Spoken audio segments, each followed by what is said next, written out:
क्या आपको पता है एजे स्टाइल्स ने ये जो मजाक किया है ना, ये ऑलरेडी एक बार मार्क हेनरी कर चुके हैं जॉन सीना के साथ। उसके बारे में बाद में बताऊंगा, लेकिन अभी हम स्मैकडाउन को स्टार्ट करते हैं। नमस्ते दोस्तों, कैसे हैं आप सब। आपके साथ है तोमर साहब और आप देख रहे हैं WWE फटाफट, जहां मिलेगी आपको रॉ और स्मैकडाउन की अपडेट्स फटाफट। So let's roll in. SmackDown की शुरुआत होती है नाया जैक्स की क्राउन सेरेमनी से। WWE वाले बोल रहे थे इस साल का किंग ऑफ द रिंग बहुत खास होगा, मगर हिस्ट्री में जाके देखोगे तब समझ आएगा कि क्राउनिंग किस तरीके से की जाती है। इवन ट्रिपल एच को अपनी खुद की क्राउनिंग याद करनी चाहिए। यहाँ नाया जैक्स को क्राउन ऐसे ही दे दिया और वहाँ गुंथर तो क्राउन पहन ही नहीं रहे हैं। फिर वही बेली को वो चैलेंज करती हैं, लेकिन वहाँ पे पाइपर नेविन आ जाती हैं। और ये जो पाइपर नेविन है जिनको लोग एवं ही ले रहे हैं, ये बहुत बड़ा गेम खेल सकती हैं, क्योंकि मैं बता दूं ये एक स्कॉटिश हैं और क्लैश ऑफ द कैसल में ये टाइटल जीत सकती हैं अगर ड्रू मैकिंटायर वहाँ पे टाइटल हार रहे हैं। इसी वजह से नाया जैक्स और पाइपर नेविन को भी आमने सामने ला रही है WWE। और इवन टैग टीम मैच होता है बेली और नियोमी का, पाइपर नेविन और चेल्सी ग्रीन के साथ, जिसको पाइपर नेविन पिन करके अपनी टीम को जिताती हैं। तो इनकी पॉसिबिलिटी भी बहुत हाई बन रही है कि ये स्कॉटलैंड के अंदर कोई अपसेट कर देंगी बेली के लिए। फिर ऑस्टिन थ्योरी और ग्रेसन वॉलर की जो राइवलरी स्टार्ट हो रही है DIY के साथ, उसको दिखाया जाता है। देखिए DIY में जॉनी गार्गेनो बहुत ही पोटेंशियल वाला बंदा है, मगर बैड बुकिंग इनको बहुत ज्यादा हार्म कर रही है। अब थोड़ा सा WWE जरूर ऐड करिए कि जॉनी गार्गेनो ऑस्टिन थ्योरी के मेंटोर थे और टमासो चैंपा को भी ये मैच जिता दिया गया ऑस्टिन थ्योरी के अगेंस्ट, ताकि ये राइवलरी थोड़ी चलती रहे। मगर इस राइवलरी में मजा इसलिए नहीं आ रहा है क्योंकि DIY की केमिस्ट्री अभी उतनी स्ट्रांग नहीं है जितनी ग्रेसन वॉलर और ऑस्टिन थ्योरी की नजर आती है। वहीं आगे जाके ग्रेसन वॉलर को as a baby face WWE turn कर सकती है, उसको भी थोड़ा टीज कर दिया है WWE ने। वैसे इनकी राइवलरी में एज सच कुछ खास नहीं है, लेकिन जो खास है वो है लोगन पॉल और LA नाइट की राइवलरी में।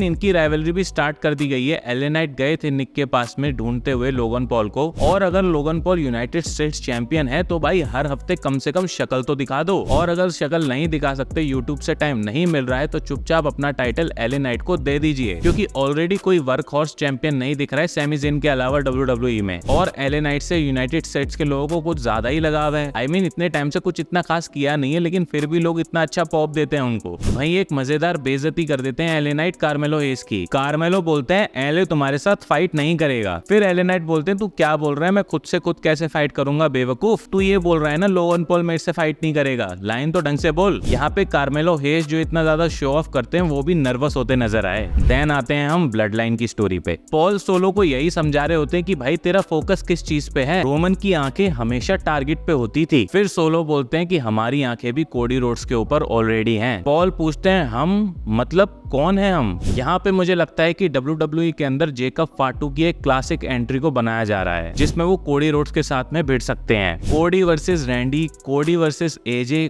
कोडी वर्सेस जेकब, कोडी वर्सेस रोमन, मतलब कोडी के तो चारों और ही दुश्मन नजर आ रहे हैं। वहीं केविन ओवेंस रिंग में आके बताते हैं कि रैंडी ऑर्टन अवेलेबल नहीं है स्मैकडाउन पे, और रीएड्रेस करते हैं जो किंग ऑफ द रिंग के अंदर हुआ था। लेकिन कितनी बार इसको रीएड्रेस करेंगे, इस पे कोई एक्शन तो लिया नहीं जा रहा है। मेरे को लगता है कि अब इस चीज को भूल जाना ही बेहतर है। पॉल हेमन आते हैं और केविन ओवेंस को थोड़ा गाइड करने की कोशिश करते हैं। वो बताते हैं कि मैं तुम्हें ब्लड लाइन से बचाने के लिए आया हूँ, ये वो ब्लड लाइन नहीं है। रोमन के टाइम पे अलग ब्लड लाइन थी और सोलो यहाँ पे क्रिमिनल्स भर रहा है ब्लड लाइन के अंदर, तो तुम इन चक्करों में मत पड़ो और इसके साथ में मत भिड़ो। फिर केविन जो प्रोमो काटते हैं वो पूरे क्राउड को पंप अप कर देता है। केविन बोलते हैं कि मुझे पता है ब्लड लाइन ने मेरे साथ में क्या क्या किया है, लेकिन वो रियल ब्लड लाइन थी, रोमन रेंस, जिमी ओसो, जे ऊसो की। लेकिन ये जो नकली ब्लड लाइन है, इसको ना मैं चाहता हूँ और ना ही ये WWE का क्राउड चाहता है, तो इसको हम निकाल के बाहर फेंकेंगे। फिर ब्लड लाइन केविन को पीटने आती है, लेकिन वहाँ पे स्ट्रीट प्रॉफिट आ जाती है, क्योंकि उसके बाद टामा टोंगा और टोंगा लोआ का मैच होता है स्ट्रीट प्रॉफिट के साथ में। अब जितना इनको ब्रूटल और क्रिमिनल दिखाया जा रहा है, उतना खास तो इन्होंने कुछ परफॉर्म किया नहीं है। टू बी ऑनेस्ट, इनको रिंग तोड़ देनी चाहिए थी, टेबल्स फोड़ देनी चाहिए थी और लोअर फाड़ देने चाहिए थे स्ट्रीट प्रॉफिट के। लेकिन करते क्या है, ये मुश्किल से तो ये मैच जीत पा रहे हैं,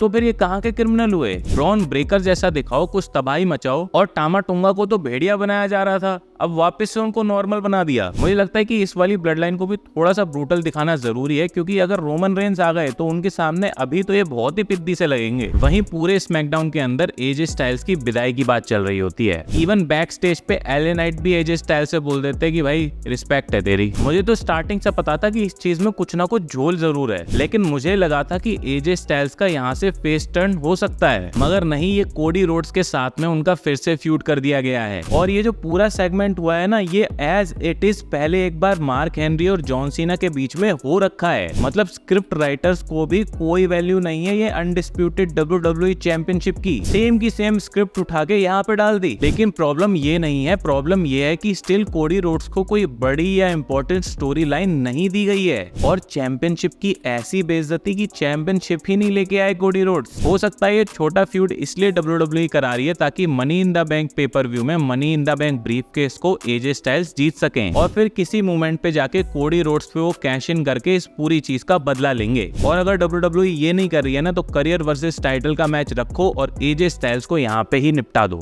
अभी सारी स्टोरीज बिल्डअप में है तो शायद हम लोगों को थोड़ा टाइम बोरिंग लग सकता है, लेकिन हो सकता है कि पेपर व्यू आते आते इन चीजों में थोड़ा सा क्रेज आए। बाकी अब मिलते हैं आपको नेक्स्ट रॉ पे, तब तक के लिए सायोनारा।